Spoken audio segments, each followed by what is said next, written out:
কুসুমপুর গ্রামে ধীরে ধীরে নেমে এসেছিল সন্ধ্যার অন্ধকার। আকাশে জমে থাকা ঘন মেঘে ঢেকে গিয়েছিল চারিদিক।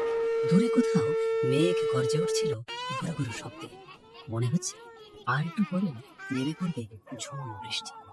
ঠিক এমন সময় প্রতিদিনের মতো আজও করিম চাচা তার গরুর গাড়ি নিয়ে হাট থেকে ফিরছিল। আজ ফিরতে অনেকটাই দেরি হয়ে গেল। আকাশের অবস্থাও ভালো ঠিকছে না। মনে হচ্ছে বুঝি এখনই বৃষ্টি নামবে। কথা শেষ হতে না হতেই তুমুল বৃষ্টি শুরু হলো। শোঁ শোঁ বাতাসের শব্দ আর বিদ্যুতের ঝলকানিতে চারপাশ যেন এক মায়াবী রূপ নিয়েছে।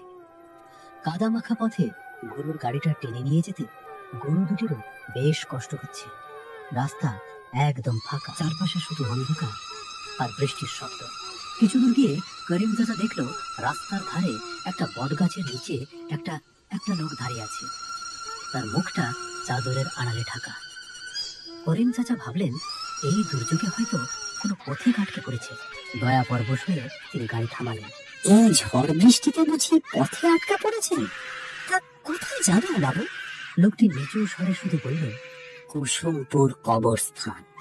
ঠিক আছে, তাড়াতাড়ি গাড়িতে উঠে আসেন, আমি ওই দিকেই যাচ্ছিলাম। আপনাকে নামিয়ে দিয়ে বাড়ি ফিরবো। আর কোনো কথা না বলে ধীরে পায়ে গাড়িতে উঠে বসল।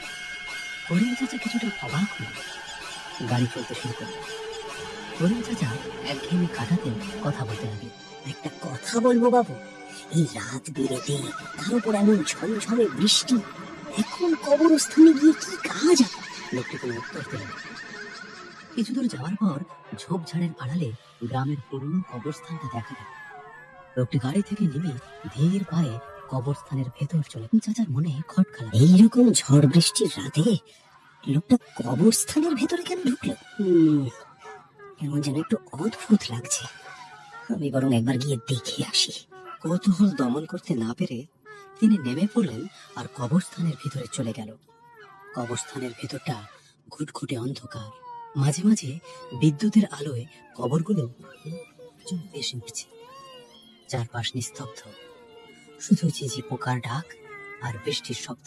তা এদিকেই এলো, কিন্তু কোথাও তো দেখতে পাচ্ছি না। চাচার মনে হলো তার ঠিক পেছন দিয়ে একটা কালো ছায়া সরে গেল। তিনি ছট করে পেছনে ফিরলেন। গায়ের লোম খাড়া হয়ে উঠল তার। তিনি ভাবলেন তার মনের ভুল, কিন্তু তখনই একটা অদ্ভুত শব্দ শুনতে পেলেন। মনে হচ্ছে কেউ একজন খুব জোরে জোরে মাটি খুঁড়ছে। তা লক্ষ্য করে এগোতে তিনি যা দেখলেন তাতে তার রক্ত হিম হয়ে গেল।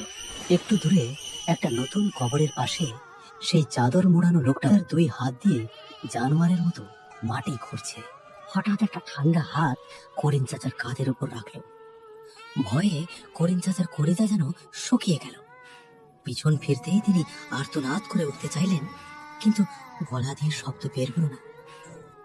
সামনে দাঁড়িয়ে আছে সেই চাদর জড়ানো লোকটা, কিন্তু সেটি কোনো মানুষ নয়, একটি জ্যান্ত কঙ্কাল। কোটরগত চোখ দুটো আগুনের গোলার মতো জ্বলছে। কে তুমি? আমাকে মেরো না, আমাকে ছেড়ে দাও। চাচা, আমাকে চিনতে পারলে না? আমি রবিন, প্রবীণের ছোট ভাই। তুই রবিন? কিন্তু গ্রামের সবাই তো জানে তুই মোড়লের বাড়ি থেকে টাকা গয়না চুরি করে পালিয়ে গেছিস। এই অবস্থা হলো কি করে? ঠিক তখনই কঙ্কালটা ধীরে ধীরে বলতে শুরু করলো, আমি চুরি করিনি চাচা, চুরি করেছিল আমার বড় ভাই রবিন। সেদিনও এমনই ঝড় বৃষ্টির রাত, চারদিকে অন্ধকার আর বিদ্যুতের ঝলকানি। তাড়াতাড়ি চল, সময় নেই। এই সিন্দুকটা যদি কারো নজরে পড়ে তাহলে সর্বনাশ নিশ্চিত। প্রবীণ ভাই মোড়লের বাড়ি থেকে চুরি করে ফিরছিল, তোকে দেখে ফেলেছি। ভাই, তুমি তো কি করেছো? তুমি তুমি চুরি করেছো? চোরে বাবা, আমি বেঁচে থাকতে তোমাকে এটা করতে দেবো? এসব দিয়ে পেট ভরে না। এবার আমরা অনেক বড় লোক হবো, অনেক বড় লোক। তাই যা দেখেছিস ভুলে যা, আর আমার রাস্তা ছেড়ে দে। না ভাই, আমি তোমার পাপের ভাগী হতে পারবো না। আমি এখনই গিয়ে মোড়ল মশাইকে সব বলে দেব। আরে গুরু, আপনার ভাই তো মোড়ল মশাইয়ের কানে সব তুলে দিতে ছুটলো। এবার আমাদের দফা রফা হতে আর বাকি নেই। সে মোড়লের নাগালে পৌঁছালে তবে তো মুখ খুলবে।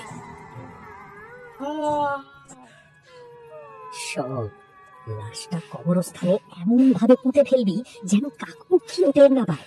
কাল সকালে সারা গ্রাম জানবে রবিন চুরি করে গ্রাম থেকে পালিয়েছে।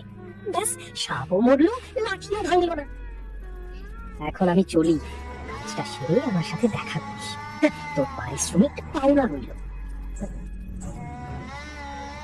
তারপর প্রবীণ ভাইয়ের কথা মতো লোকটা আমাকে কবরস্থানে নিয়ে গিয়ে দাফন করে। সবকিছু সেদিন শেষ হয়ে যাওয়ার কথা ছিল, কিন্তু সেদিনের পর থেকে আজও আমার আত্মা মুক্তি পায়নি। অন্ধকারের গভীরে কোথাও যেন আটকে আছি আমি। রবিনের কথা শুনে করিম চাচার দু চোখ জলে ভরে গেল। কাঁপা গলায় তিনি বললেন, তোর সাথে যে অন্যায়টা হয়েছে বাবা, তা কোনোভাবেই মেনে নেওয়া যায় না। এই অন্যায়ের বিচার আর দেরি নয়, কালই হবে। আমি কথা দিচ্ছি, সত্যিটা আমি সবার সামনে তুলে ধরব। প্রবীণের এই পাপ আর এক মুহূর্তও চাপা থাকবে না। সে তার প্রাপ্য শাস্তি নিশ্চয়ই পাবে। ধন্যবাদ চাচা, এবার আমার আত্মা মুক্তি পাবে।